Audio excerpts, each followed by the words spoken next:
Hey, everyone. How are we doing tonight? Decent enough. Wasn't that one extra hater than normal, though? It was.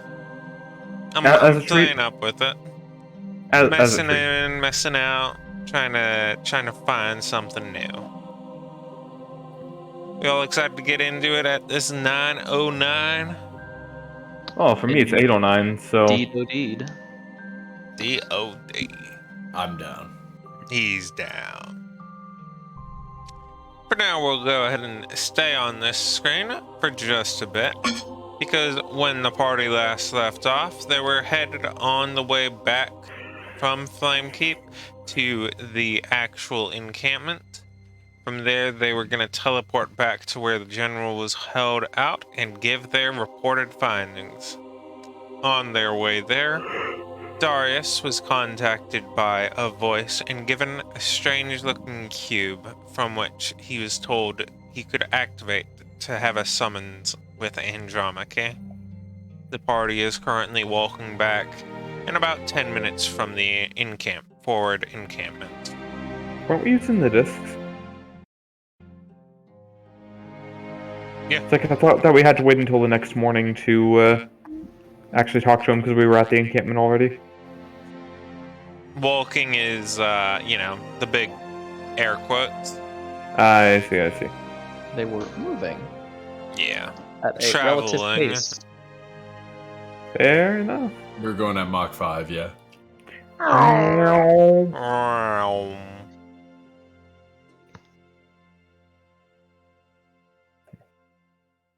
Is the party communicatable?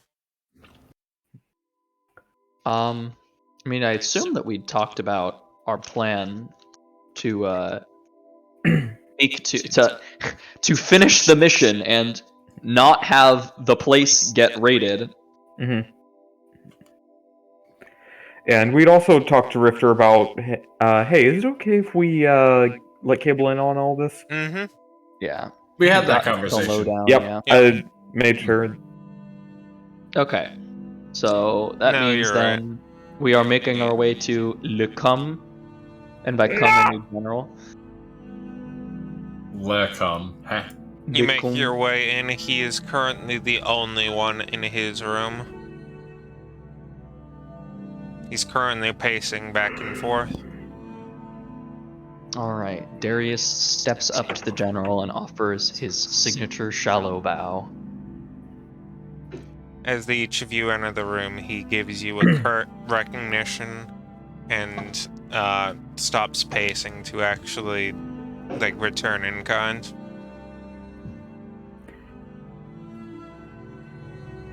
We have a report for the College of Mages. I trust by your arrival that it's been successful. There was a change of plans. The mages in the tower are not a threat. It was their connection to Korheim was a misunderstanding. Their actions were evacuating people from Korheim.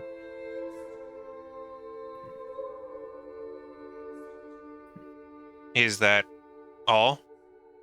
No other precautions? As long as we don't engage them, we should be able to travel on safely. Theirs is a history of staunch non-involvement, per se, but the actions that they are taking are only for the benefits of the civilians of Korheim. Those who need to get out, but couldn't otherwise. He puts one of his hands on his head, and it's not quite a facepalm, but it's a very worried and strained look as he asks you, did you happen to see any of the battlegrounds while they were there? One of the few times a few weeks ago that we managed to actually break through their line, they were there to rain fire upon us. You think they'll just give up now just because they've said so? And why do you think they rained fire on you in the first place? Because we were marching past them and they are aligned. They are an obstacle to be broken through. That is exactly why they fired upon you, because you viewed them as enemies and treated them as such.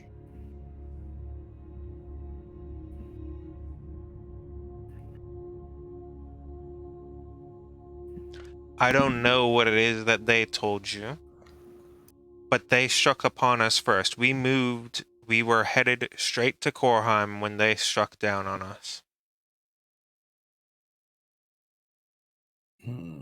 You had your job.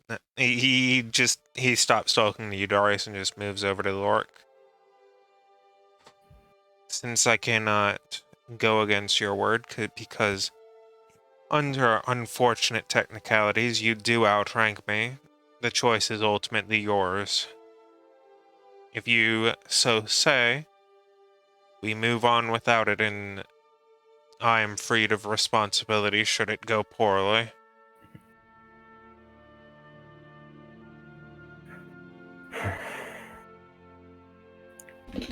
In our negotiations, we have come to an agreement, and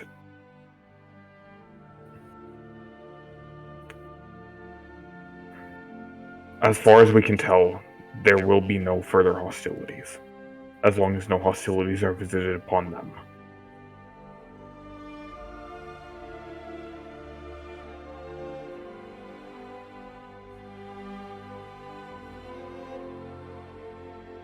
He's looking off to the side a bit. And that's your final word? Yes. I pray to the seven that you are correct. And he moves back and sits in a chair, putting both of his hands together and resting his chin upon them on the table.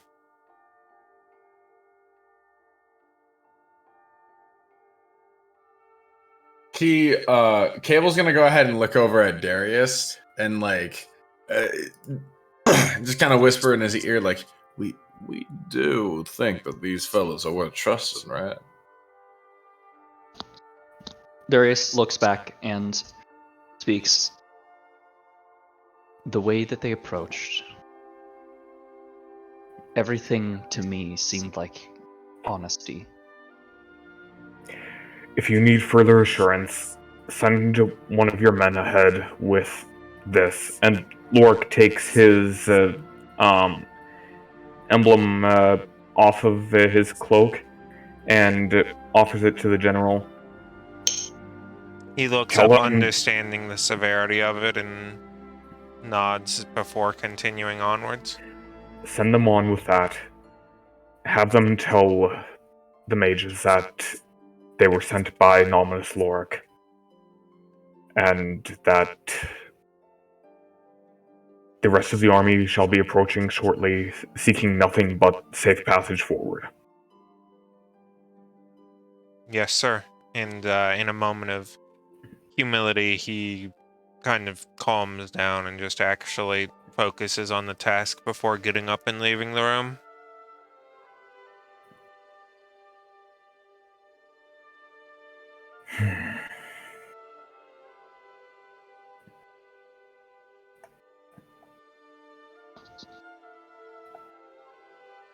If we have the opportunity, we should head the approach. It all depends on how long this meeting with the Icon takes. If it takes time at all, considering our previous approach with him, I wouldn't be surprised if we came back to the exact moment we left.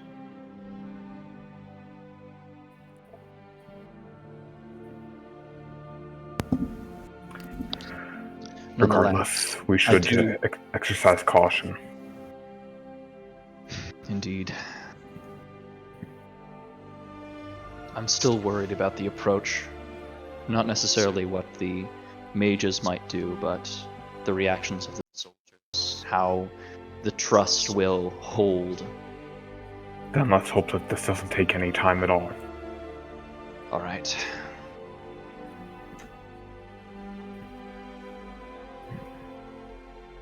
I think a good assurance would be our presence inside of the guild while the army is moving forward. It would give us a theoretical tactical advantage should they turn, and would give the army a sense of ease knowing that we are standing there after what we had done to move the front forward already. Aye.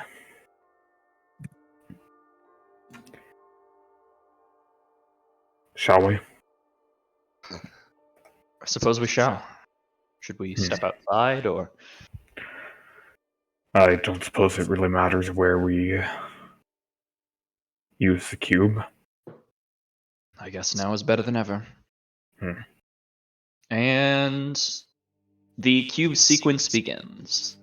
Darius pulls it out of his bag and squeezes it. As you squeeze it, it begins to compress down into a slightly smaller structure. It begins to dissipate and dissolve into a small goop, which then falls on the ground.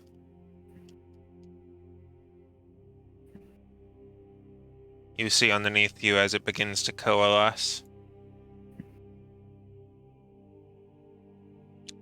From that coalescence, it begins growing outwards and outwards, becoming Cables. Oh god. No, you go ahead. Cables takes a step back. He's like, "Wait, I was never explained. What is that? What the hell?" I think it's our means of entry to seek an audience with this would-be icon. All right. Okay, being very trusting here. So are we, honestly. Maybe a bit too trusting. So he looks back to Lorik. Oh, and he just, I guess, gets absorbed. Yes. As it encapsulates the entire party, it all suddenly just begins to decompress, and you find yourself in a completely different location.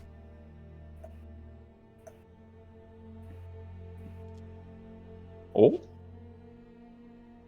As the gray begins to dissipate, you find yourself in a large steel-clad room.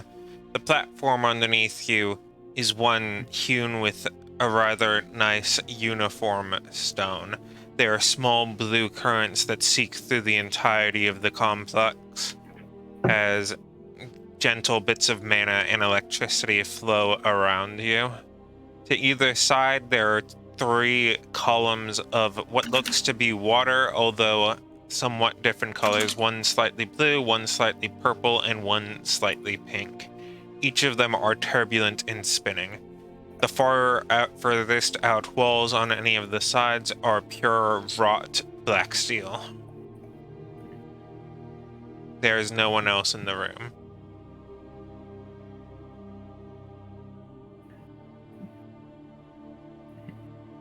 Darius is just looking around with his mouth shut.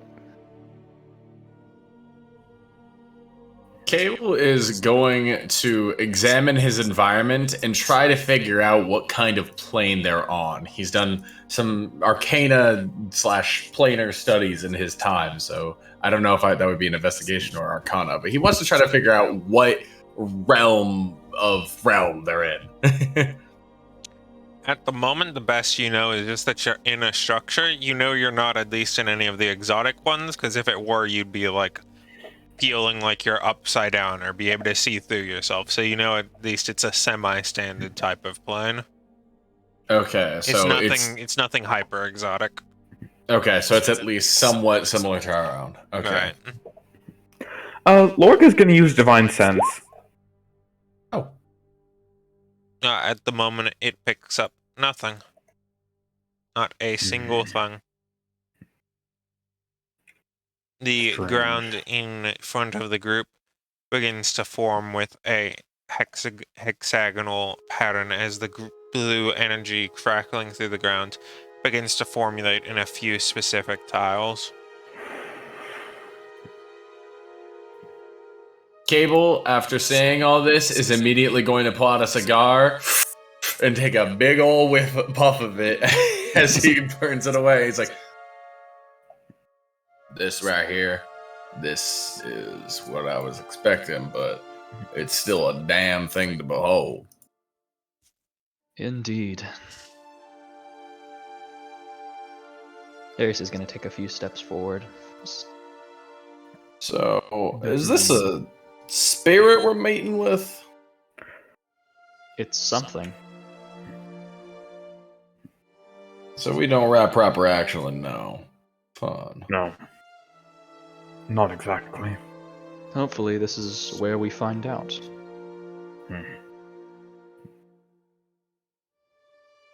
As the final bit of the hexagon becomes placed, each of the four of you hear a single voice in your head.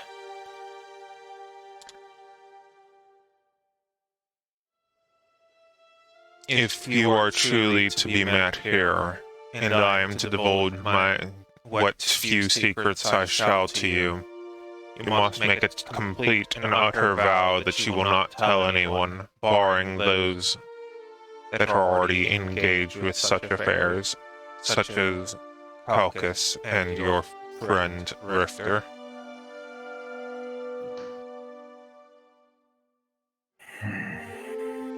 There's at least one more name that we need to add to that. Speak. Dyer. Aye. Any Curious others nods. to be added at the future must be given with my direct and explicit confirmation. He nods. Each of the other three of you kind of get a little bit of a, you have a bit of a idea that it's almost the voices looking at you. The focus is on the three of you.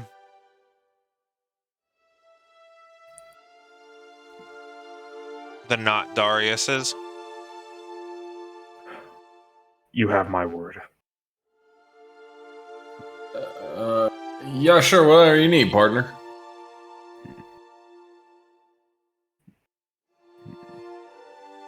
Both Cable and Schoonhoff still have the voice focated is not the word. Focused on you. I don't know if I cut off, but yeah, Cable says, yeah, sure, whatever you need, partner. Understood. Alright. Each of you feel, for the briefest moment, a single jarring spike somewhere around the center of your chest, but the moment it happens, it's immediately gone.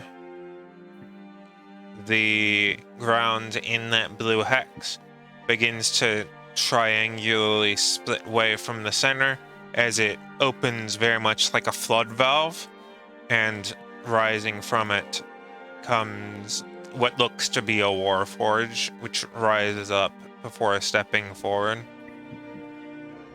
Takes a deep bow.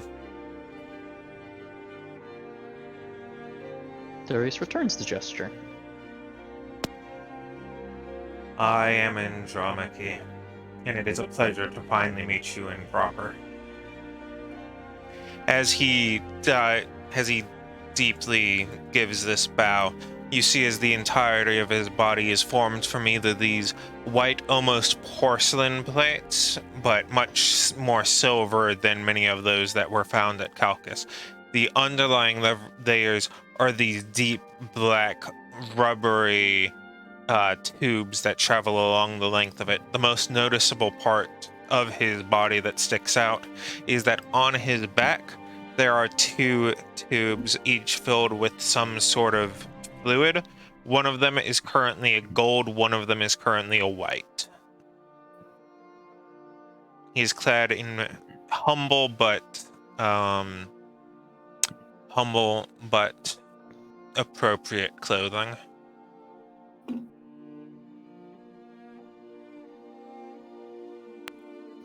All right. Finally. You see his Cable, he almost drops his cigar from having his jaw drop. Like it slowly drops, but he very quickly catches it as it falls. Takes another smoke. All right. Wow. This is something to add to the history books.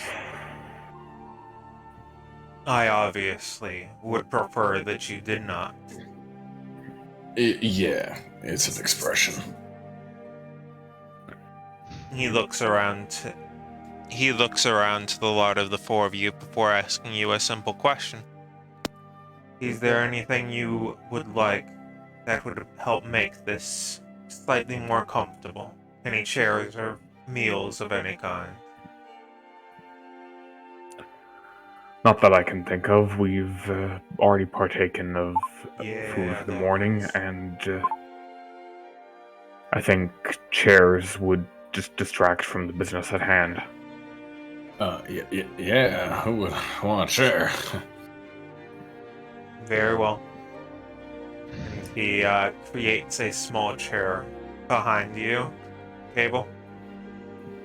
He goes ahead and he lays in it. He's like, thank you. I'm not as young as I used to be. If It's I a can stand, then so rather can you. damn got him. It's a rather classic rocking chair.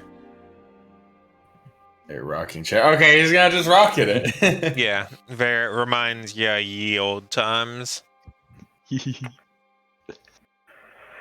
So, the three of you, where does this conflict come from? It comes from the very essence of my goal being inextricably opposed to their own. I am tasked with protecting Hector in all ways that I can, and she seeks to reclaim him in a way that I cannot allow. I missed that part. Something about reclaim? You were cutting out a lot, yeah. Okay, Yeah. I will try this again. Thank you. It is that she and I are inextricably... No, that's not the right word. That's not the word I used last time, I hope. She and I are diametrically opposed in our entire viewpoints. My very being, my very singular goal to protect Hector is at odds with hers of attempting to claim him and take him away from me. It is my very singular purpose to do so. And she gets in the way of that. So where does Calcus fit into this? Calcus is a long ally of both myself and Hector. What can you tell us about Hector? I can tell you that he is hunted by many from many planes, and that that all these activities, these securities, are no farce. They are entirely and reasonably needed.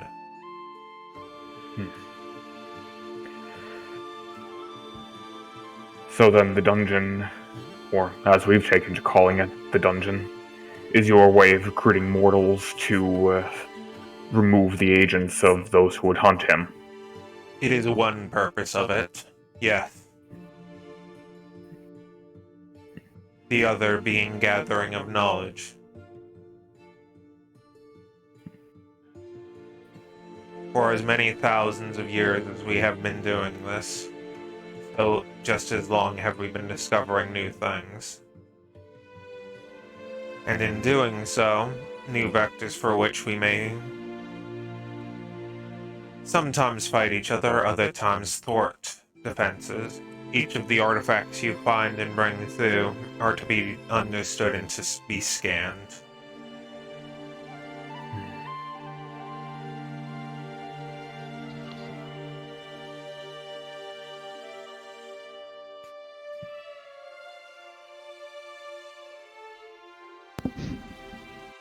So, I guess, if she's aware, you're aware, everyone's aware.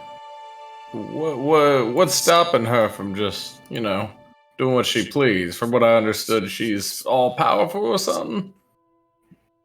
What stops her is that I am stronger than she is. Oh, well, What that's stops lovely. me, I will not divulge. What is Hector? A god? An icon?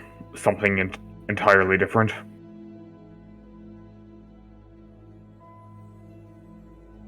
He looks at you and simply states, I have told you all I would like to about him for now.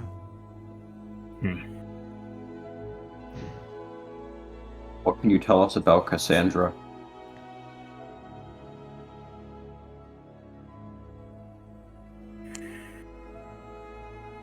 He ponders for a brief moment before saying it in a way that clearly comes across as at least slightly biased, but still containing mostly elements of truth.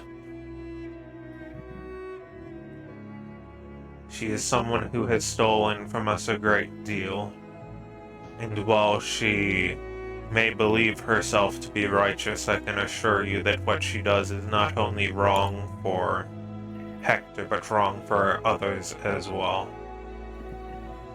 She seeks to, as I have stated, reclaim Hector, take him from me and from our group, and in doing so, find the satisfaction in reclaiming him. Did he create you? He did. I was created as someone to balance out his flaws, his failings, to be the order to his chaos, to be the protector he needed.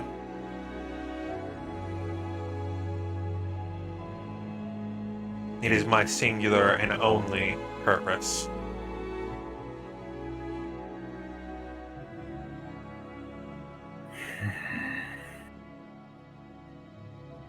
What significance, if any, is there to our plane? Why is there so much occurring specifically on our plane?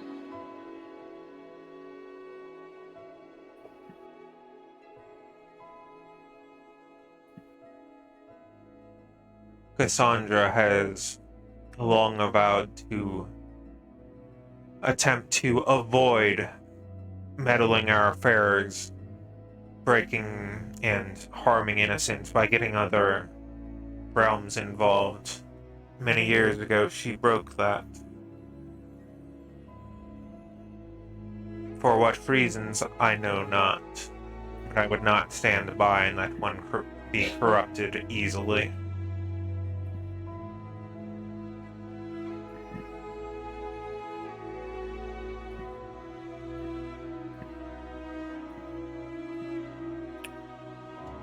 How does the voice sound, by the way? Is it coming through pretty Yes, fun? it's cool. Yeah, it's Alright. cool as fuck.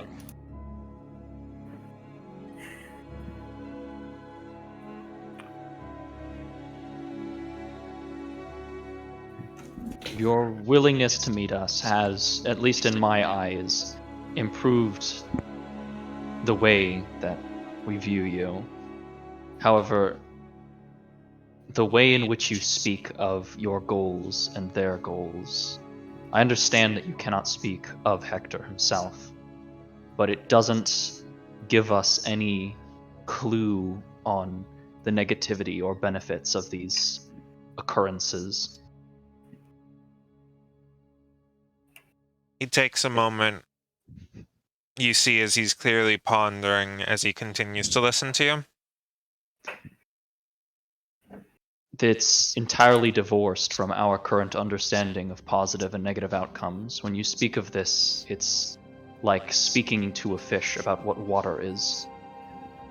We have no frame of reference to understand anything else. Then I shall put it in ways that may be more amenable to at least the others, and hopefully still you as well. She is a wife who is lost her sense of self. She is unable to adapt to the changes in time and his moving on from her. She seeks him back when he does not, and for that she is willing to bring a wrath, one that I would like to be avoided. The one for which I continue to reinforce you to prevent.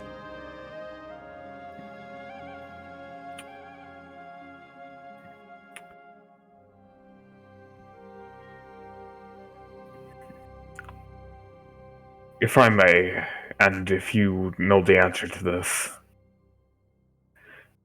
we had long assumed that someone from our world, Seiron, was one of her agents.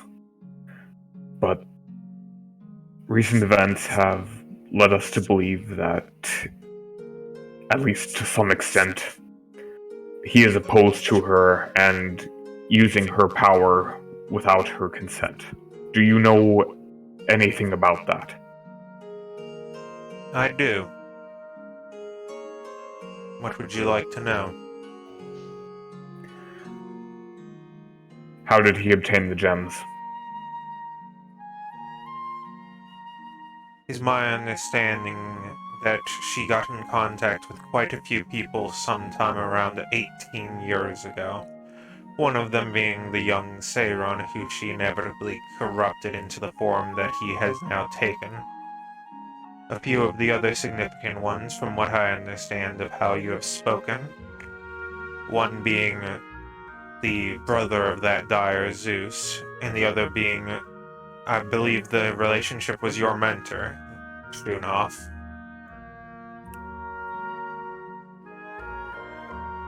Can you repeat the last part? He stated that the three people who he knows, that you know, that Cassandra was in contact with many years ago were Sultan, Zeus, and Seiron.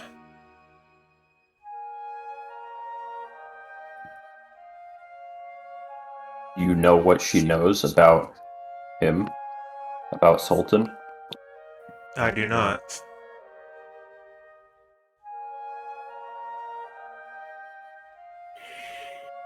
That would not be the first connection she's claimed to have to me. Perhaps it is. As the conversation is going on, Cable, I guess everyone, would each of you mind making me a perception check? Yeah. Yes. No. You do not perceive. Well, you perceive. You just hit the. Hit the one. One Hit the I'm one, better. Hit the one. Hit the one. As he's talking in some of these more recent bits, he's at least a little bit more on edge. This is veering on what would, I guess, could be described as uncomfortable, although uncomfortable is certainly gives the impression that it's far more out of his control. More so that this is about veering on the point in which he would no longer be willing to speak of it. At least this much contact on the relationships to his tasks being protected.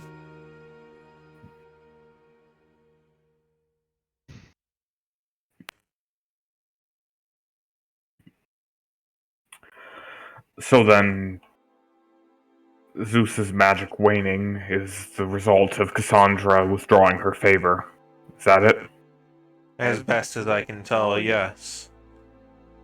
Many months ago when he acted out, I believe it was at Shabalo, the act of him doing so was directly against her interests, striking one of their allies, and in doing so she has removed him from their thicket. Maybe that's where his reconciliation with Dyer came from.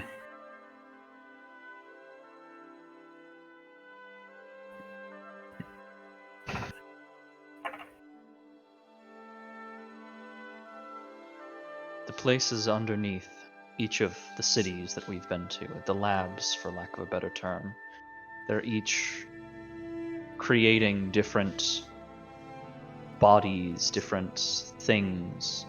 Is this something that Cassandra wanted, or is this a result of Seiron's abusal of the power?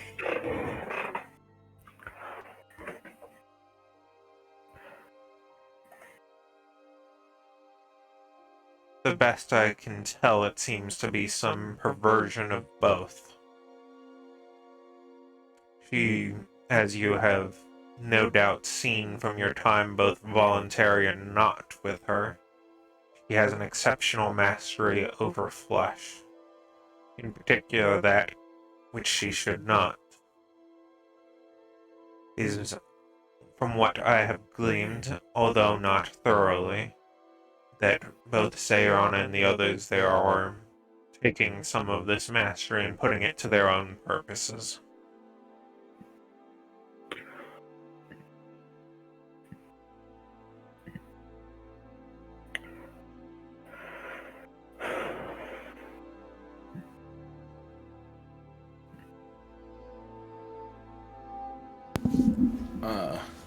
Question. If they can use it, could we? The flesh? Like, if they're abusing these powers, could we use them?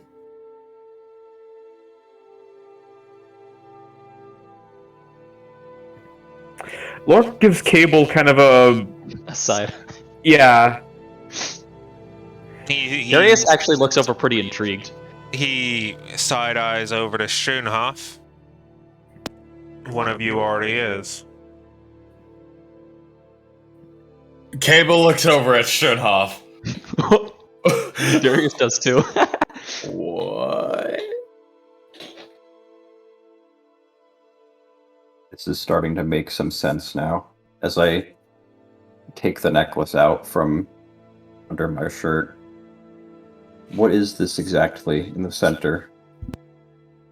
He takes a few steps forward towards you with one of his hands outstretched and he simply states, I would be willing to give you all of the powers you still have and any of the questions you would have on it if you were to return it to me. Just the centerpiece, correct? Would you mind describing what that specifically entails? Well, the blacksmith forged a necklace around the centerpiece out of Right. Electrum. But since I paid him and since he did so much work on the Okay, necklace, yeah, I would just- hate just to the give claw? him the Yes, full okay. thing. Yeah. Yes. That's your crystal, then, isn't it? Not a claw of some kind. He refuses to answer that question and waits with hand outstretched.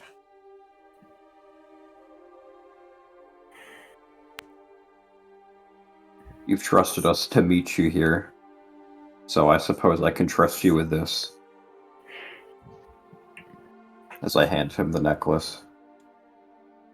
As you do, the claw part of it begins to not disintegrate, that implies that it's breaking, more so just disappear as it just stops existing here. The chain remains in place, as well as a few other pieces of gold, almost as a pittance, but more so as a productive element.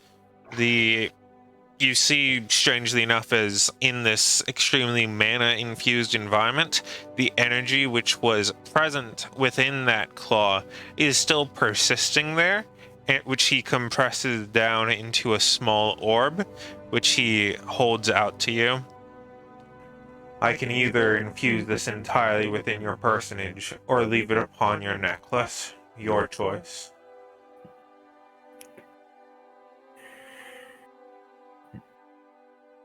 Use it within me, but I would like to keep the necklace. The small sphere begins to disintegrate, and you see as it begins to spark with energy as it's doing so. Some of that begins flowing into your fingertips. They glow, and it travels all the way up your arm, all the way through into your entire personage, and all of your veins glow slightly from the inside out, and then after a few seconds it settles down to a much more normalized state. He returns the necklace to you in kind. That was one of the few things, many years ago, that she stole from me. It belongs specifically to Hector.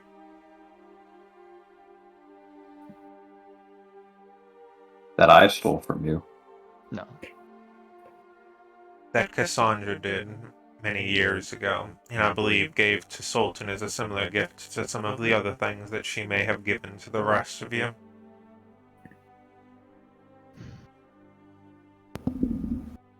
What is...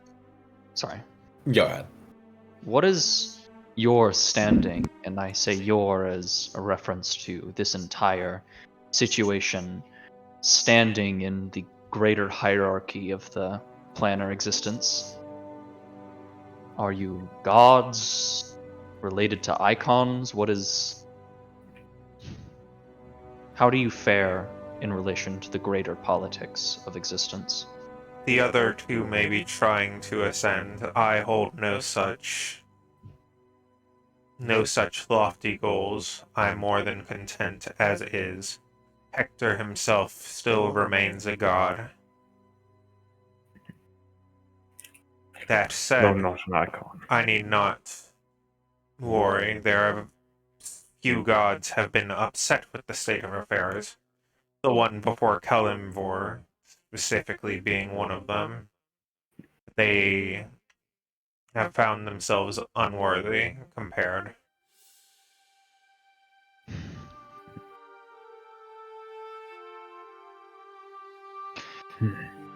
I have a proposal. So far, we've treated you with a general caution, not much trust, per se. This has built up a level of trust. Knowing your situation, I offer this.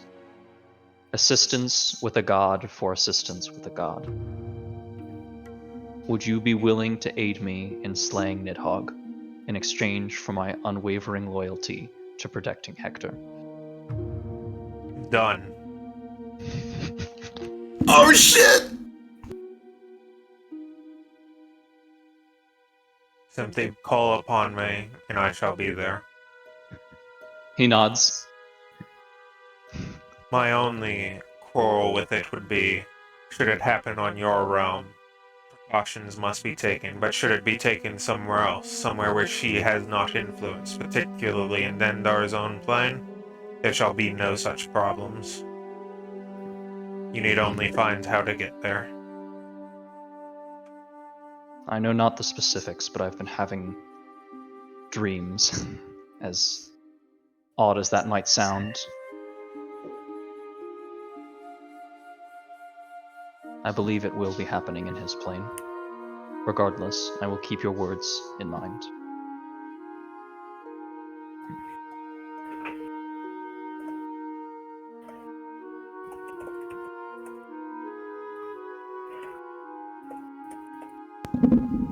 Cable whistles after the conversation, and he just says, "Dang, Darius, you sure are picking the biggest fight you can. That sure is the nastiest some bitch you chose to tango with." You met me afterwards, but he chose to tango with me. I suppose that's probably true, considering your UNT. Guess I hadn't considered that. I used to be more than that. I used to be entirely in his thrall. Oh, I see. I guess that makes it personal. One might have called me his chosen champion at some point, but that's behind me now, and it will be entirely in the past soon. Talk about being bad at relations, going from chosen champion to up and taking a fight with you.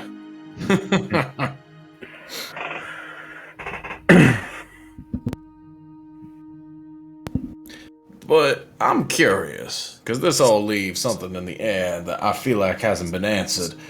If this Mr. Sultan, your, and he points over to Strinhoff, relation.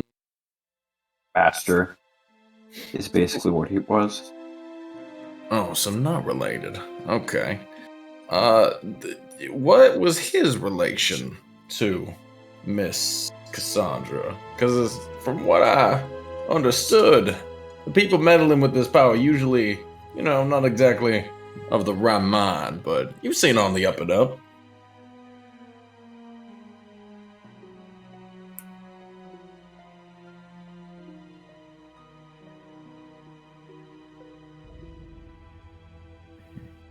I assume that was direct to Andromache? Yeah, that was just a general Okay. question. A drama key, Strinhoff, whoever can answer it. Would have no way of knowing how he ties into them. For that, you would have to ask her, for he unfortunately died before I could ask him. Oh, lovely. Didn't leave an obituary, I see. Alright, fun. I had hoped at least slightly that Schoenhoff would know. It became clear that he did not.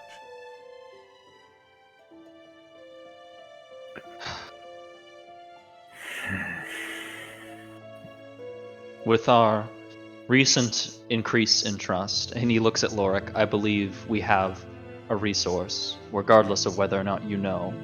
I think we best voice it now that we have it. We now are in possession of her gem, whatever that might mean for it.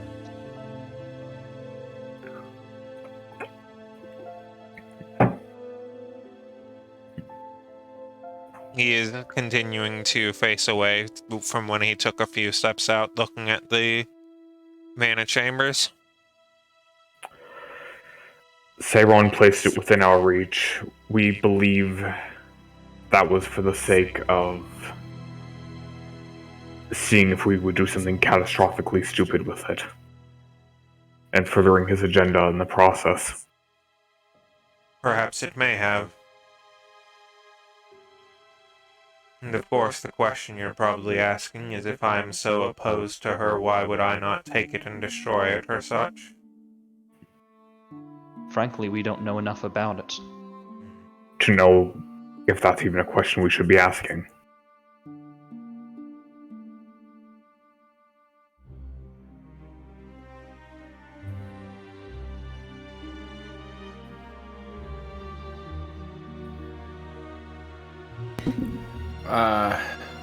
Suppose what we should ask now is, how do we put her down? I mean, if she's on your tier of level, I don't exactly think we could just walk up and shoot her.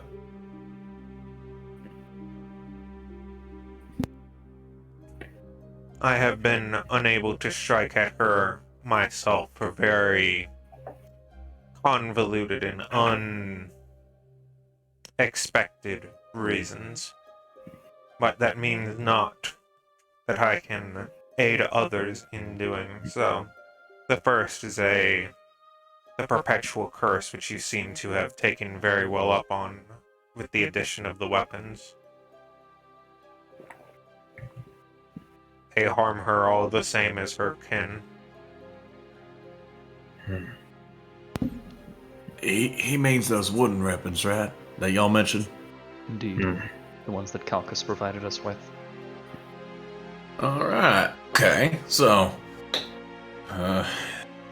it's like hunting a special creature with extra steps. Got a vampire, I guess. Stick to the heart. That's one way of putting it. I just worry if she commands the flesh with such ease, with such mastery, and we take such trouble with just one of those monstrosities, those larger ones. I don't have any knowledge of how we, especially in her plane, might approach. Given that she knows of nothing here, there is one simple best option available to you, and one that, should you succeed, I'd be far more willing to tell you more. She still trusts you at this time, correct? As far as we know. Once you have reached the pinnacle of your power and believe you can do no stronger, I would advise that you break that trust with her. Once she falls, should you manage to kill her, and whether what little amounts are around her, her hold on preventing my influence in her plane would be broken, and I can save you regardless the circumstance. So how far are you willing to let us go to build that trust further with her? So long as it harms not Hector or I, as much as you so deem.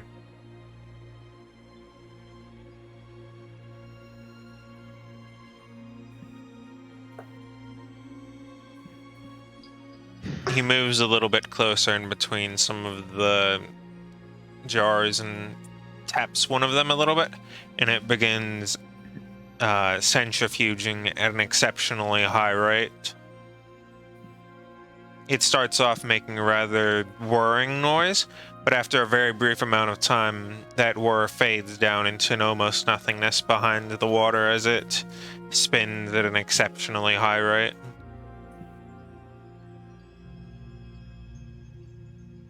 So then, at what point do we earn the trust to truly know what's going on here?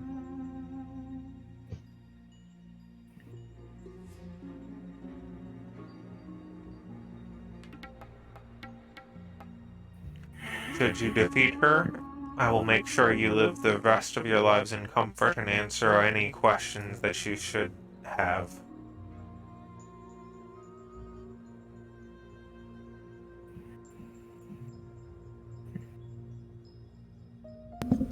And I'm Is this- no genie with this. There is no trickery in living the rest of your lives in comfort. No premature death that may be as long as you seek it to be. I've already promised myself to Calcus. And Calcus has promised himself to me. But you already knew that. Indeed. He finally turns around and faces you again.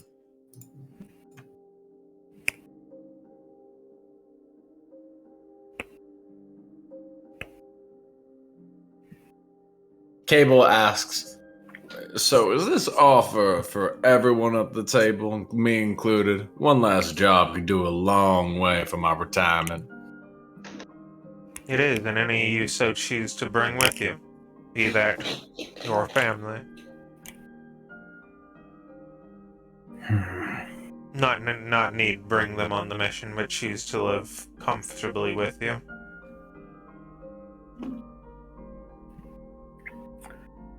So then, what happens then? You said that she has a mastery over the flesh, but you didn't say that she was the flesh. What happens then to it?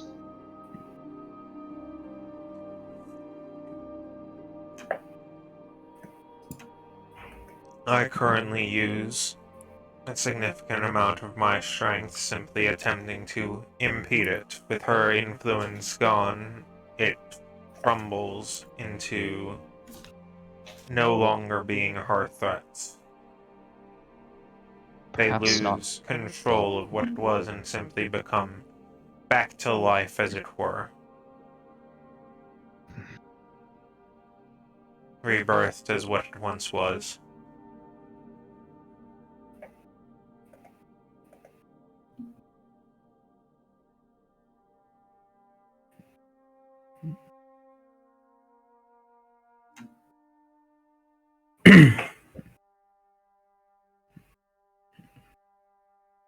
And the threats on our plane that comes as a result of her mistakes, those too will dissipate with her gone?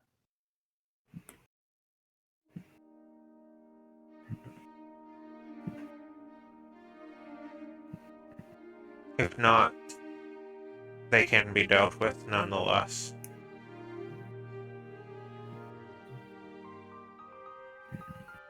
And what of her children?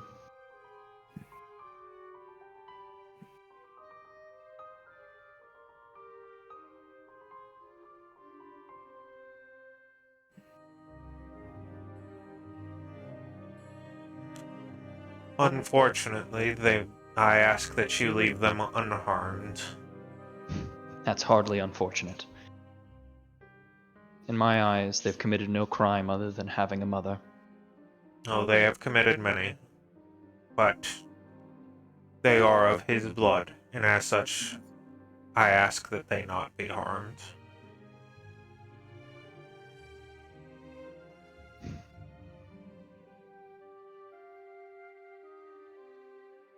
He looks at Lorik a little bit, pauses, kind of side mouths a little bit, and hesitates to ask something, like opens his mouth, closes it again, then opens it and says, "And how do dragons relate to all of this?" They each are dragons. Hector, Cassandra, their kin.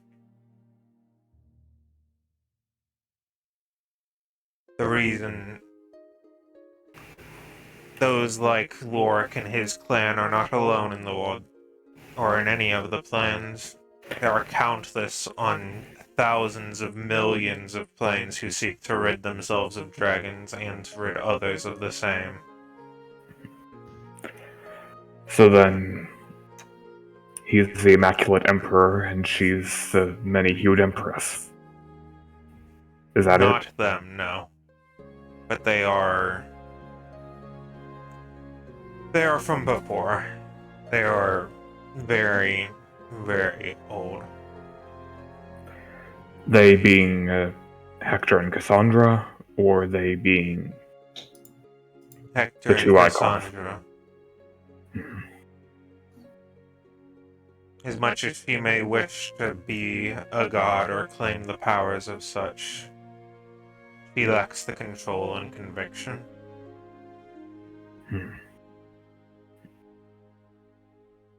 For she has the desire in spades, but not the conviction.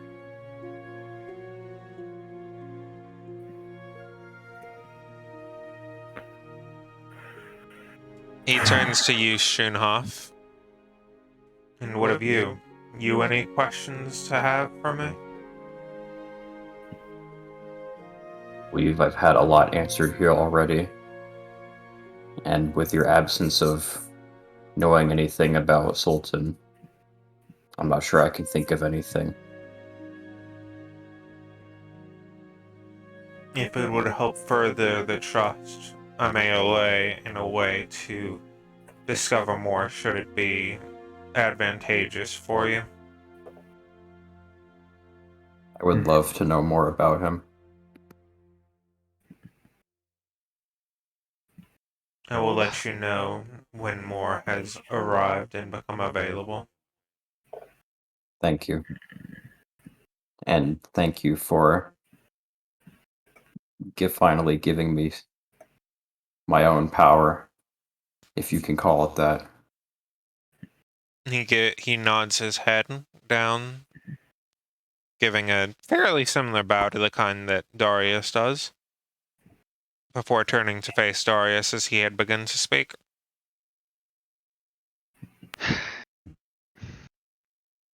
If for no other reason than to sate my own curiosity, when we begun this conversation, and I asked about your relationship to the greater hierarchy of the planes, you spoke in a way that piqued my curiosity about yourself, about you having no such desire to ascend, which made me think that you might know a way to, if you had the desire to. The way is ultimately simple. One simply needs those three acts: the intense desire, the conviction, and the dedication. Should it be strong enough, an icon is sure to notice. And while many have noticed me, much to my displeasure, doing so would bind me to one other than him, and so it is one that I must decline. I ask because I worry about the void that will appear once Nidhogg is gone. The absence of such a malicious god is sure to have ripples throughout existence.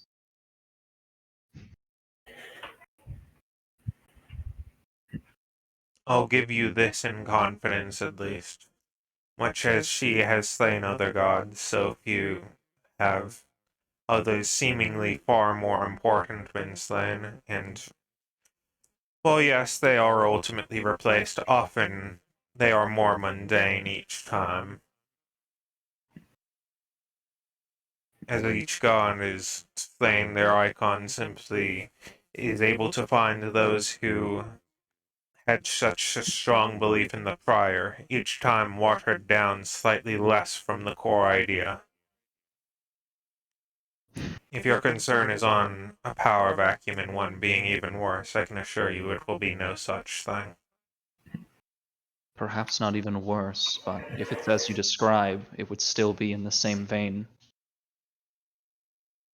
Perhaps it might not be to the same extent as him, but if there is not another such as me in millennia looking to fell one, how much more could that do?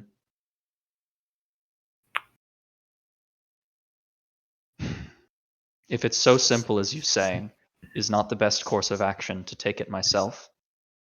It To is. ensure that as long as I exist, there will be none that usurp that power? It would be, if you could. And you can. But it remains to be seen. I get ahead of myself. For now, he needs to fall.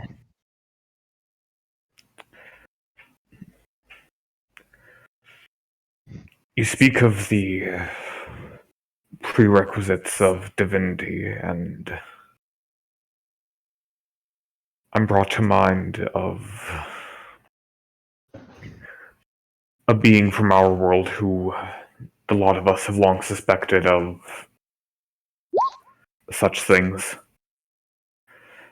What do you know of the Highborn and their true origins? Even as far back as the Great Worm Deimos. I know that few gods embrace an idea of impertinence, and rather than accepting an idea of immortality and continued growth of oneself, the idea that each new iteration may be stronger than the one before it, and that your continued belief and discipline is what fuels his existence and continued generational passing. If you simply ask if he is, then the answer is yes. If an impermanent one.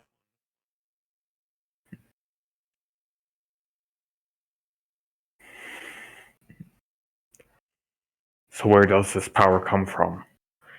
Where did she of Ashen Blood come upon this power? She had what she needed. She had the discipline. That you all had the passion and you all had the courage to fight back. You all took it upon yourselves to break free with the strongest, purest desires that one can have. And in doing so, you formed your icon that they embraced. Or perhaps more accurately, it might be said that each of you, the entire Delmarevs that continue to persist, are the icon that the Highborn is bound to.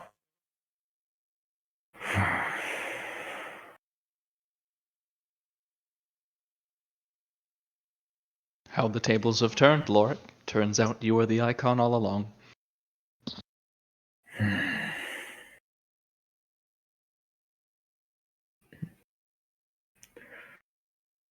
So be it.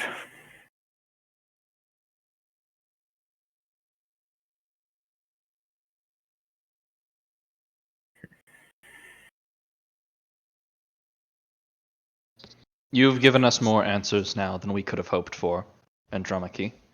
Even if I had not created a trade and a pact with you, I do believe that I would still be following you.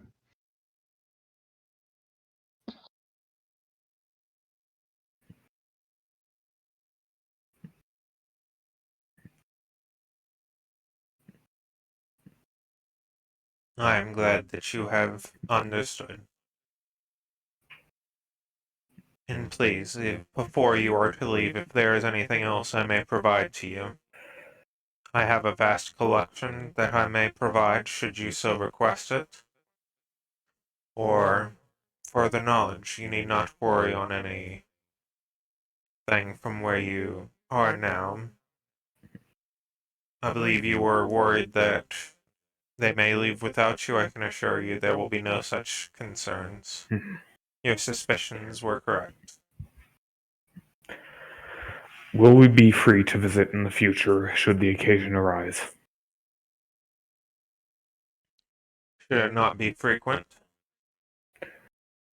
I have no intention of abusing that privilege. Then yes.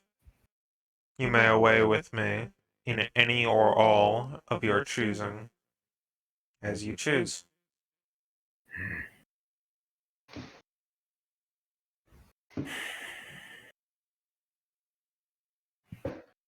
Pray do so diligently. Aye.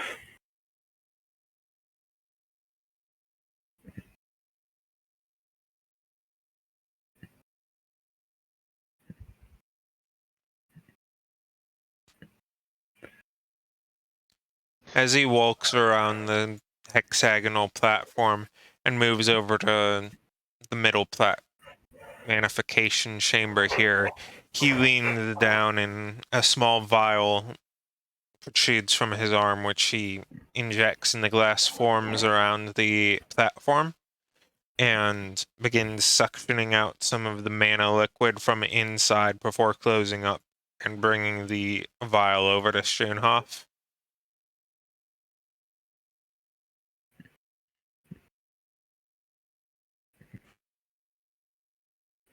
This is a concentrated mana exactly for you. Should you ever find yourself in dire troubles,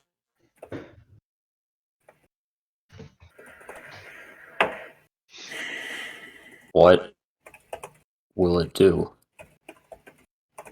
empower you as you need. Are there any drawbacks? None that are not the experience you already fulfill. Thank you. Again. It is a more pure distillation of the power you already possess.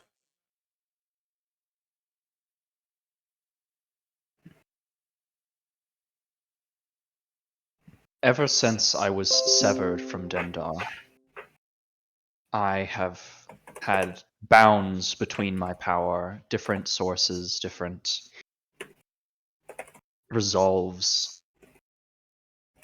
What I have currently resides from Lathander. As far as I'm aware, he's another god. Do you believe in a similar manner? You, or dare I even say Hector himself, could bestow a certain similar power? Belief is a funny word as you put it, for I believe in no things, only see things as I think they are. But with that said, I do, but more importantly, I think you would be keen to find that you need not others' power, especially should you successfully defeat Dendar. Indeed. I don't ask for myself, just for my knowledge. I also consider that it may be wise for me to aid you before you to aid me. For Lathander, being the aspect of the family as he is, may be less than pleased with my goings than yours. How so? I know not much of Lathander. Lathander is the god of the icon of family, to embrace the home and the marriage of wife and child. And I believe he may grow displeased should you strike down Cassandra.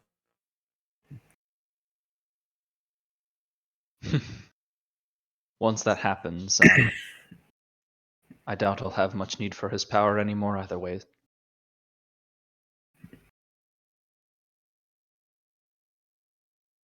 One of two things will happen. I'll either be the god of dreams, or I'll be able to live the rest of my life in peace. It's that kind of conviction that's exactly what will help you get along the way there.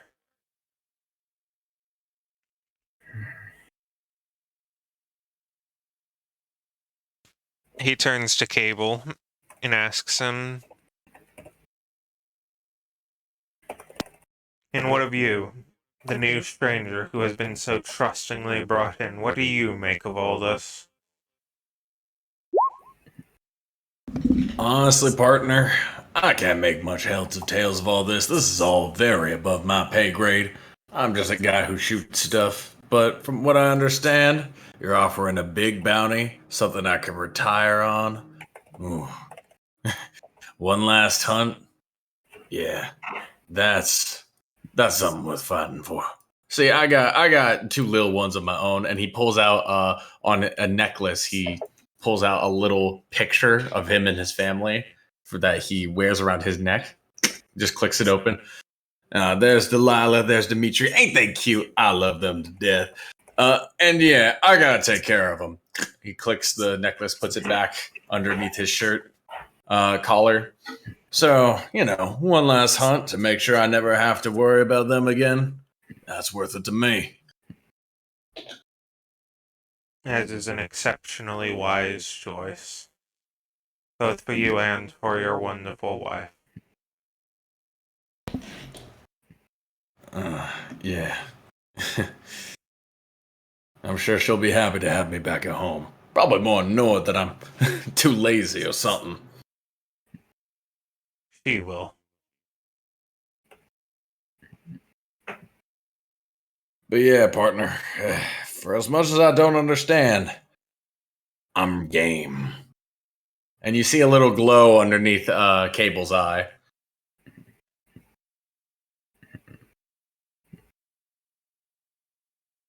Should there be no further questions nor requests, would you like to remain here for the duration? For I have other matters that I would begin to attend.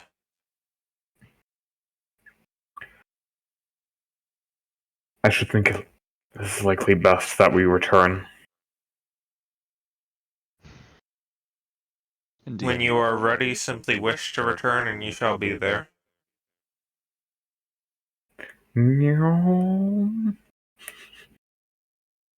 In the meantime, farewell.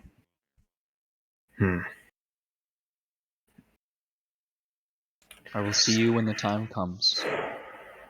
As he walks back to his hex, he nods his head at you.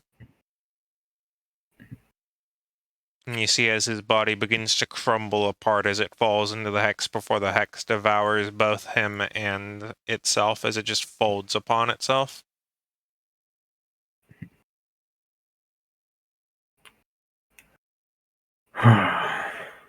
Well, this was enlightening.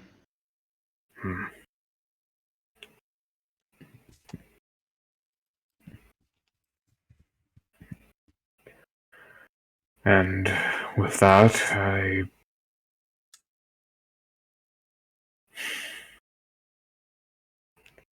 there's one more thing we have to do then, at some point down the road.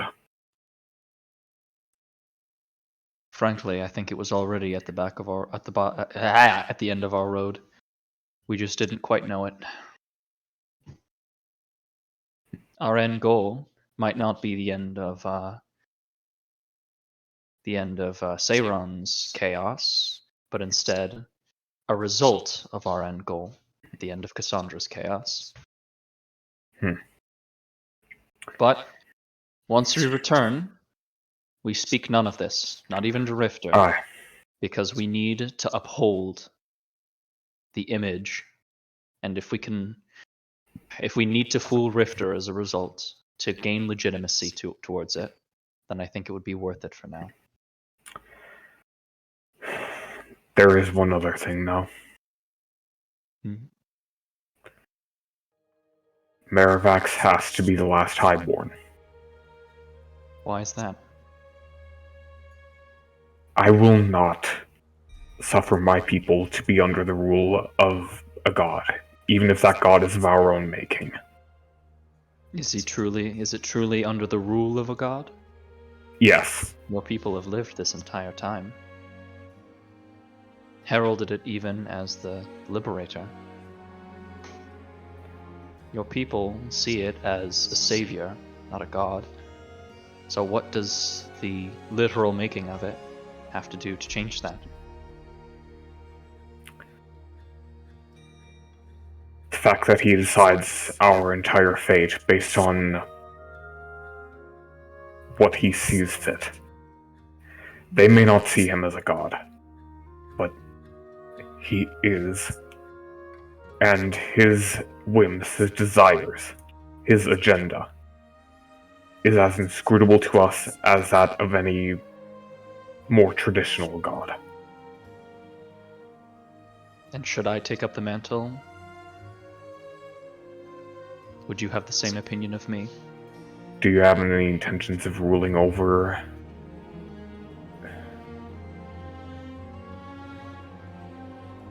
living, breathing?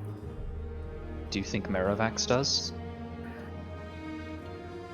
Yes, that is explicitly what the Highborn is. He is the ruler of our people.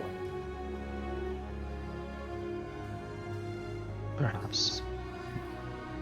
From what I've seen, he seems to be the protector more than a ruler. He demanded no greater respect when we met him. He demanded no high heralding. But what he did do is prevent an untold number of tragedies in his wake. What do you think would have happened if he wasn't there? How many nobles would have died? I don't know.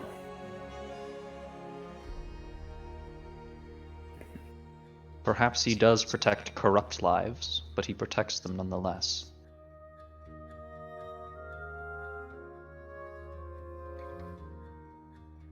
You know more about your people than I do, but that's exactly why I think you should listen to me, to my outside perspective.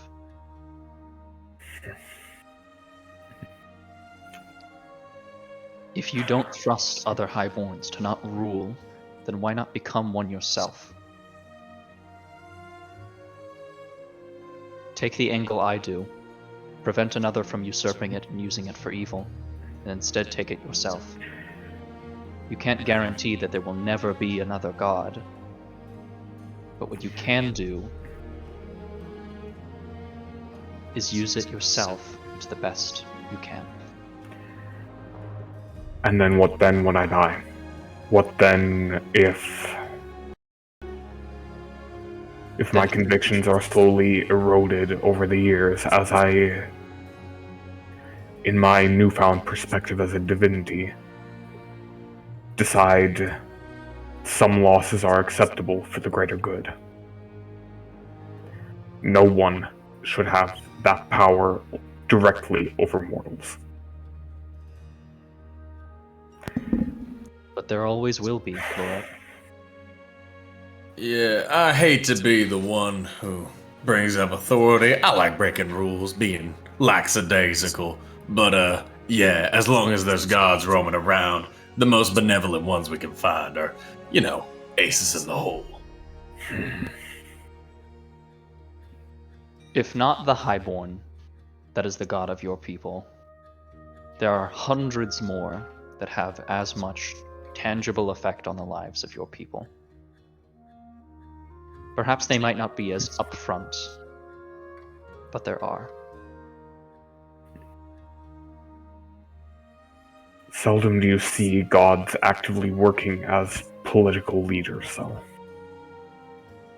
Of note on that, it is you would know that for the most part he doesn't actually get influence that much of politics beyond that of the Dumrevs themselves. He pretty much stays only with it, right? Like if he's ever at something that's not explicitly just in the Dumrev hold, like he never even leaves his room for the most part. It's if he's ever going out, it's at the whims of someone else. Right. To say that he is involved is probably a bit of an overstatement, and the rest of you would know that as well.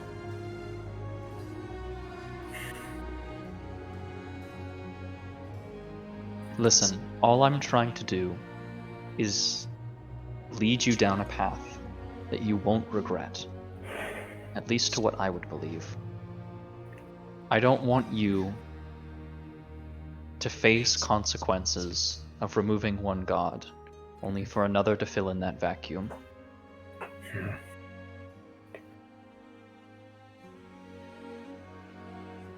Power does not disappear, it only transfers.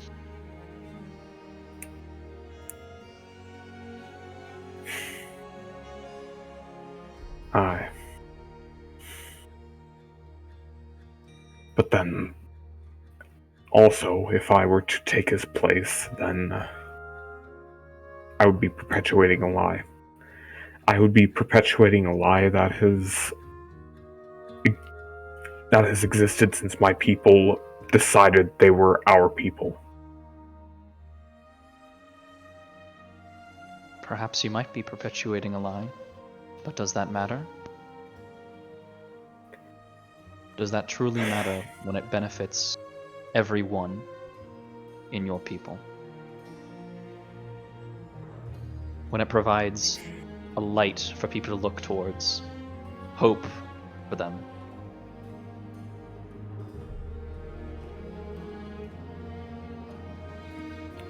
And if it's you, if you are the Highborn, who is there to stop you from abdicating a level of political power? Who is there to tell you no if you decide? That's exactly it. Who is there to tell me no? Who is there to tell Marivax no? Who is there to tell my successor no?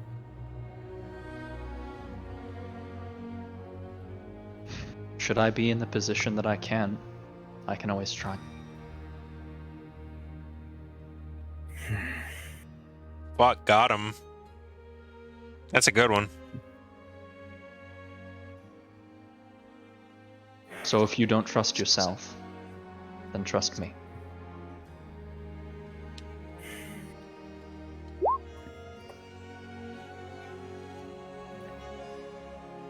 Because I will never ascend if I do not have total assurance that I will maintain everything that I am, that I will never let something happen like Dendar again, at least not in this power, in this space, this sphere of the world.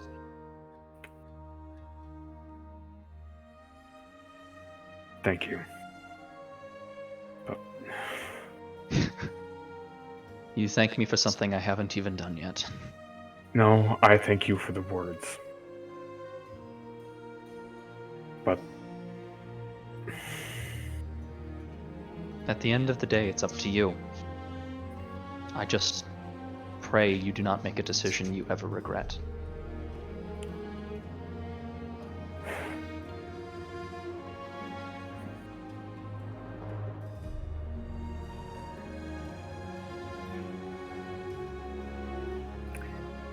the way I see it is this. Once my people had fetters around their necks and wrists as slaves. Now it is merely a gilded collar and bangles. But who's to say that one day in the future they may not once more return to that which they were? The way I see it, better to be rid of them entirely. Let none have that type of power. Let no one be that. Perhaps. But then what if those that you tried to escape find their way here? Another power, something else. Something like Cassandra. And you don't have the power to stop them, because you gave it up in fear of what you might do with it. Power itself is not a curse. It isn't evil. It's what you do with it. It's the actions you take. I'm just saying that power should not be concentrated in one fallible being. But it is, Lorik, and it always will be. If you would like to stop the existence of every god in existence, then I will be right there beside you to try it.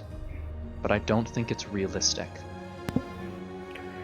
That's not my aim. To use a hunter's term, it sounds like you're Missing the bag so you can get a perfect shot that ain't never gonna come. That's not what I'm saying. I'm saying Tanya did not win the war on her own. It was the will of the people to be free of their oppressors that ultimately won. She was the greatest warrior of us all. But that's it. And the will of If your we- people to be free was what was created at the Highborn. You Aye. believe that the will of your people to be free could then enslave them? If the icon disappears, then so too does the god. If the icon of the people's desire to be free disappears, then so does the power of the Highborn. I don't think it's possible for you to re-enslave your people with that power. Please, let me finish. I'm trying to explain this in...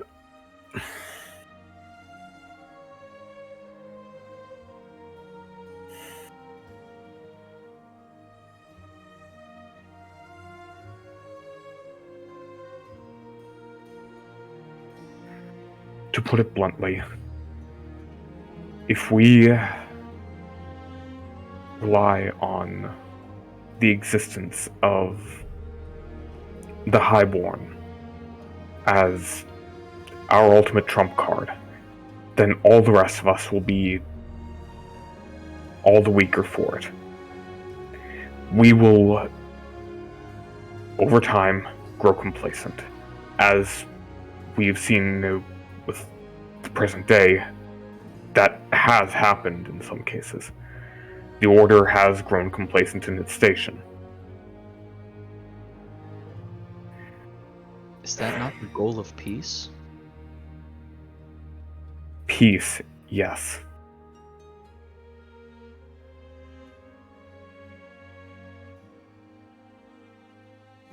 And so what? You would instead have the Highborn disappear, so that your people can strengthen, and then... So that they can find within themselves strength to go on without need for God, as was originally intended. And if something happens again, you would then risk repeating everything, being enslaved once more?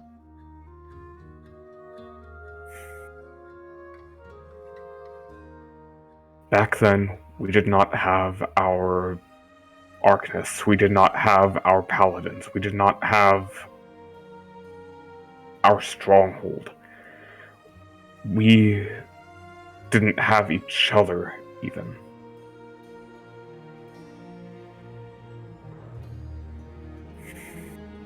I believe in the ability of my people to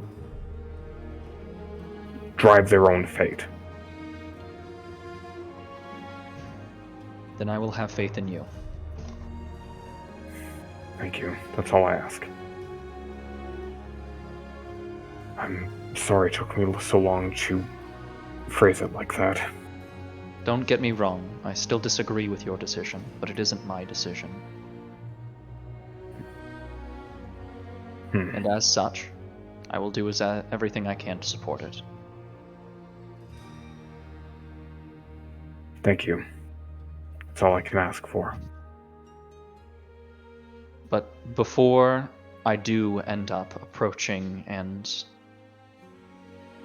eventually confronting Dendar, there is one more thing. The only thing that would be holding me back from taking that position would be all of you. I don't know if I could abandon all of you.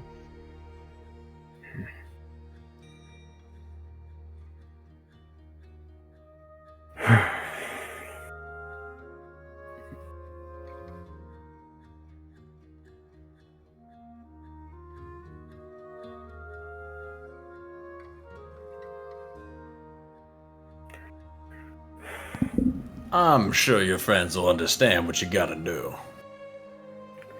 Assuming we even get to that point in the first place. Indeed. This is all a bit presumptuous of us, but Perhaps it is, but based on what he said, I rather need to be if I'm planning to take the place. My conviction can't be spurred on spontaneously. It needs to be continuous, absolute. The sooner I make this decision fully, the more likely it is to come to be. And so, while we're here now, out of the ears of other gods, of icons, I would like to make the decision.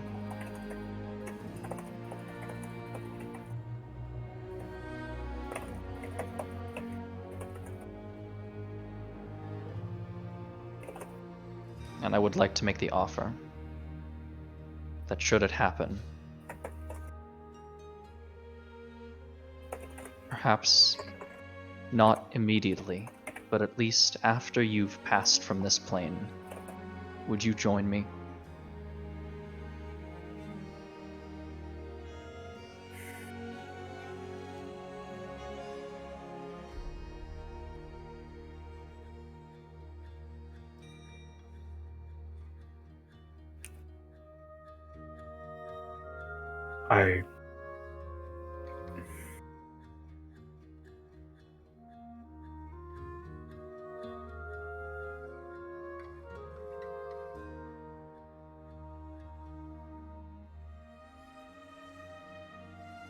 I genuinely don't know. If it would help ensure that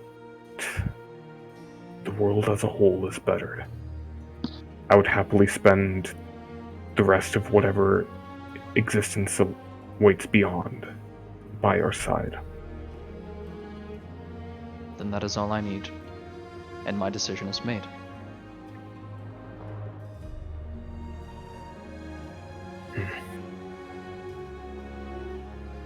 It'll be an odd perspective, cursing icons, and then coming to serve one. Or rather, at least how we refer to them, turning to be one. I know what you were getting at.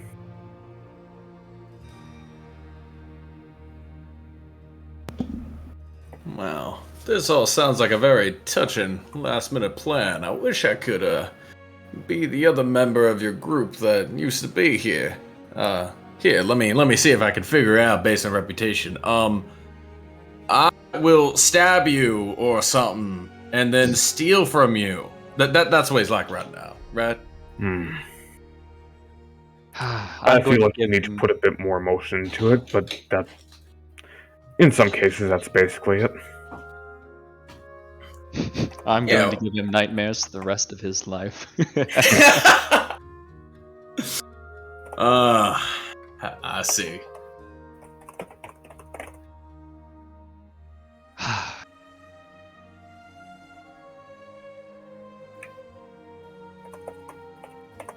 And I'll keep you in mind too, as he sort of gives a slight smirk.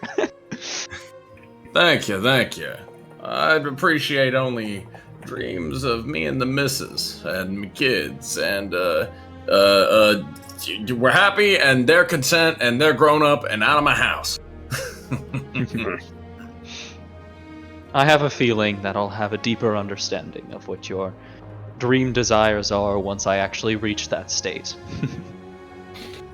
I have heard, after all, at least from my time at home, that dreams are the true revealing factor of the desires of one's heart. To know someone's dream is to know their soul.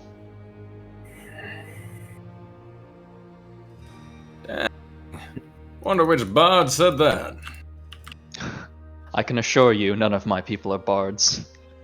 Or none of them enjoy being bards. No. Well, I wonder who said that then. Well, the context that I heard it in isn't so profound or interesting per se. It was more so on a way to manipulate people and to sink one's metaphorical or literal fangs into their psyche. Cable raises his eyebrows at that, like in like a flat expression. He doesn't really know how to react. He just says, "Oh, I see." I forget that you haven't been with us. I'm assuming you don't know much of the UNT. I hunt in their lands once. They seem a mighty interesting folk.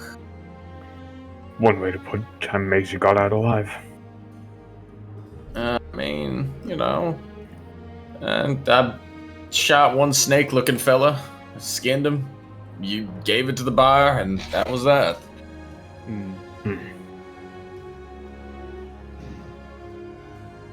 Well, perhaps one of these days, depending on how long you travel with us, I can stomach up some things, get you to really hate them as much as I do. All right, that sounds like a deal, partner.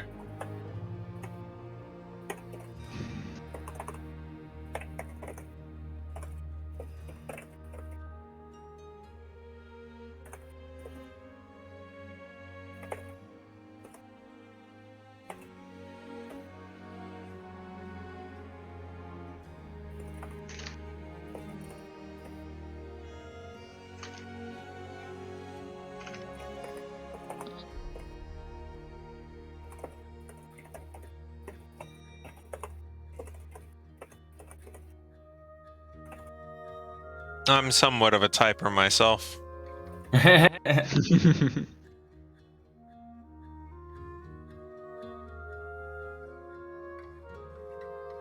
Well, unless there's anything else that we'd like to discuss, safe from the eyes and ears.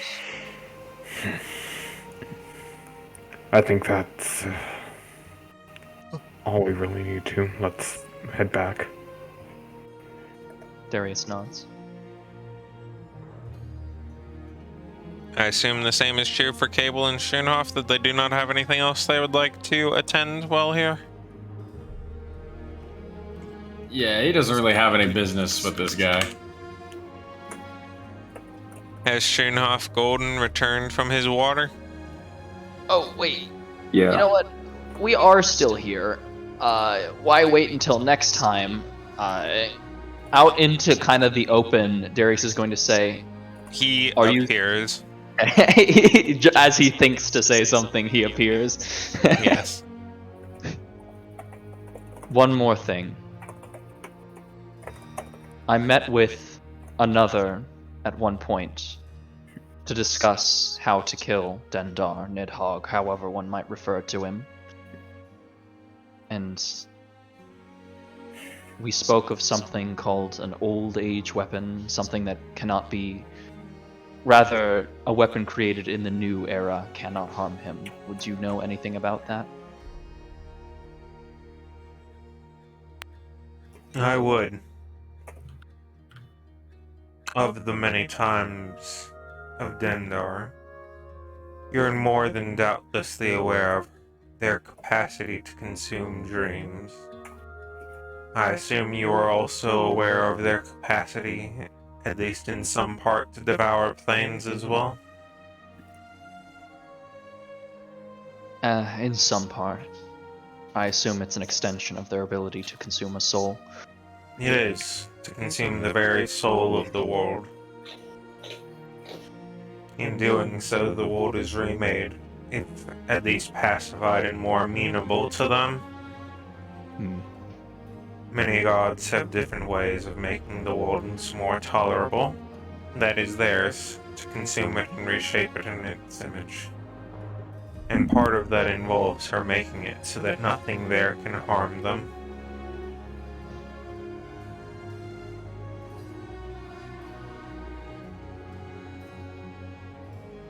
So then this plane has already been... Or, not this, but my plane has been devoured? And many others. It's not as catastrophic as you would imagine. So then... There was speak, or at least words of one such weapon that could harm them, somewhere in the west. If there's any way that you could assist in the location of it. Did you want ways to seek it? I can provide that. Or did you want other options? I have weapons from before Dendar was Dendar. Should you be desirous of them? The tools to help find it I could provide now, but the weapons I would prefer to wait until the encounter. Indeed. I would prefer the tools now, and in case, for whatever reason, I'm unable to have the weapons ready for the encounter.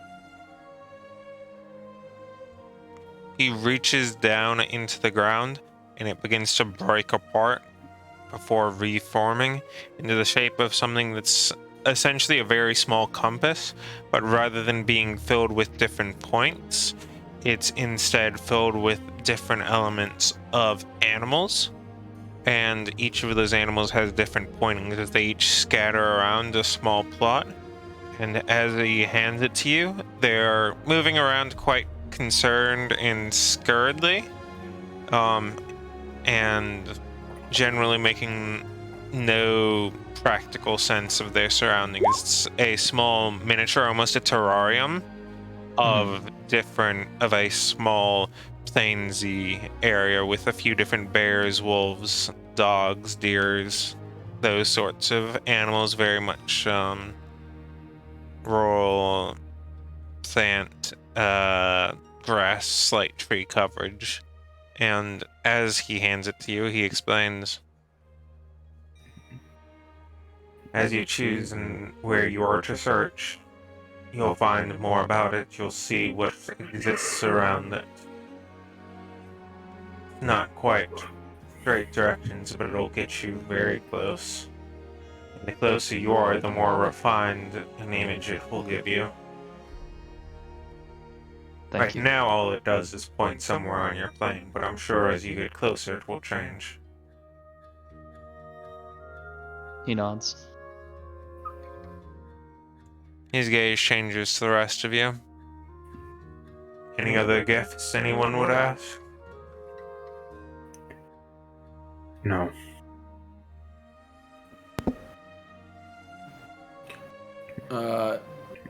Well, there is one thing. This is more of a personal thing. I've always wanted to know what giraffe tastes like. Do you have that? I keep telling you there's no such thing. I'm telling you it exists. It's out there somewhere. For the first time, he actually breaks a little bit.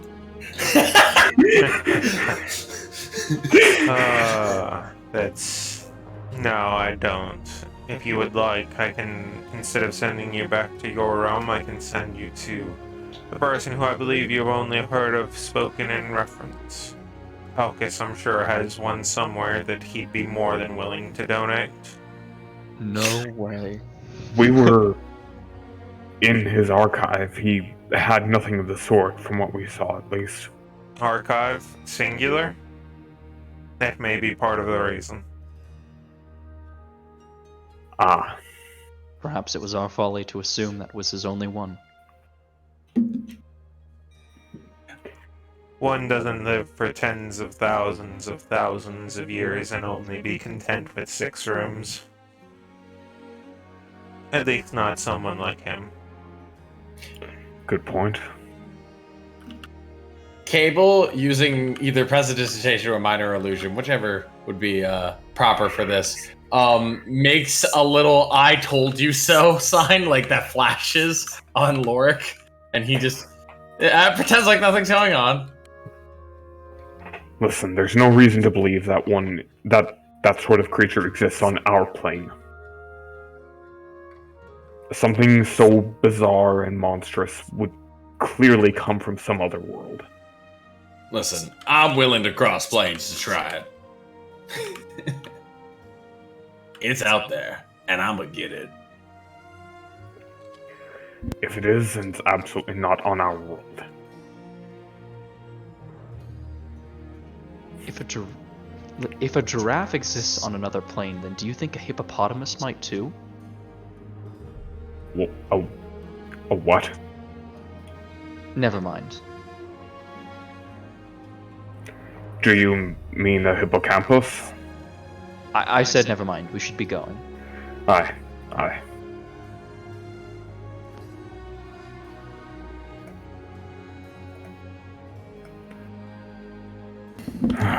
Let's get down. As he ceases the conversation has ended, he simply falls backwards into the stone, and his plates begin to dissolve into it, seamlessly becoming the stone as he falls.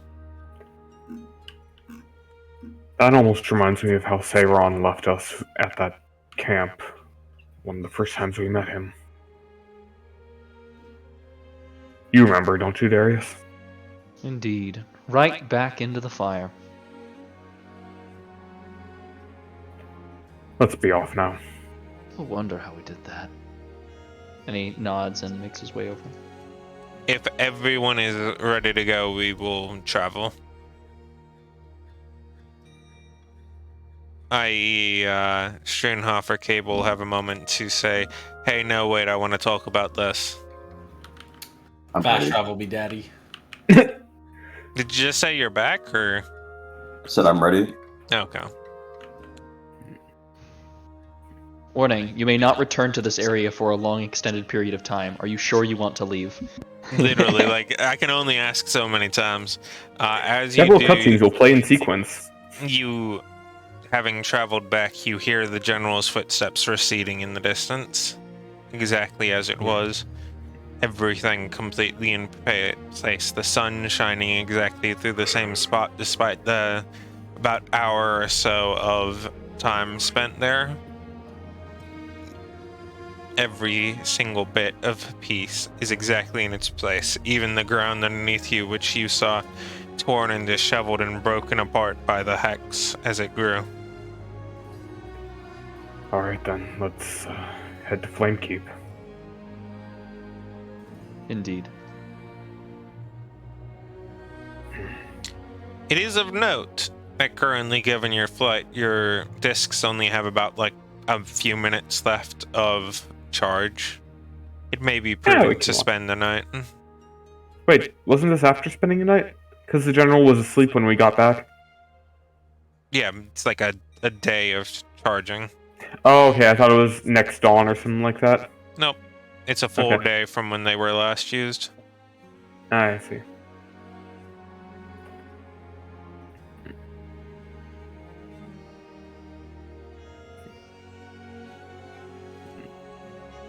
Plus, I also think it may be good to call the session because that feels like that's a lot of information to take in, and I would not bear to overwhelm you. I may have already been doing so, and I would I be am cursed to do super more. happy with this. Yeah. This was great lore dump. Lore dump. Lore dump. They're taking huge dumps everywhere. Oh no. Oh yeah, but if it no, I shouldn't say. I should have the same conviction Darius has. When Darius becomes the god of dreams, he will assume the name of Dendar because it's so True. similar to Dendarius. I like to think that that's his full name. Spooky. Ooh, his hidden full name that he It is doesn't. good even to know. have stuff you've worked on for probably like 2 to 3 weeks of actual just time over the course of the last few years actually be validated. The big overarching lore as it begins to be poured out is validated as an exceptionally motivating feeling. So thank you all. Of course, bud. Yeah. And on that very wholesome and totally not homoerotic comment, I will. Listen, it wasn't homoerotic until you made it homoerotic. No, you made it homoerotic when you spoke just now and said homoerotic. Why would you bring something up like that? Like I was just here trying to be wholesome. Why would you tarry it so? Fuck you, that's why. See, that's what I'm talking about. Stop that. That's gay.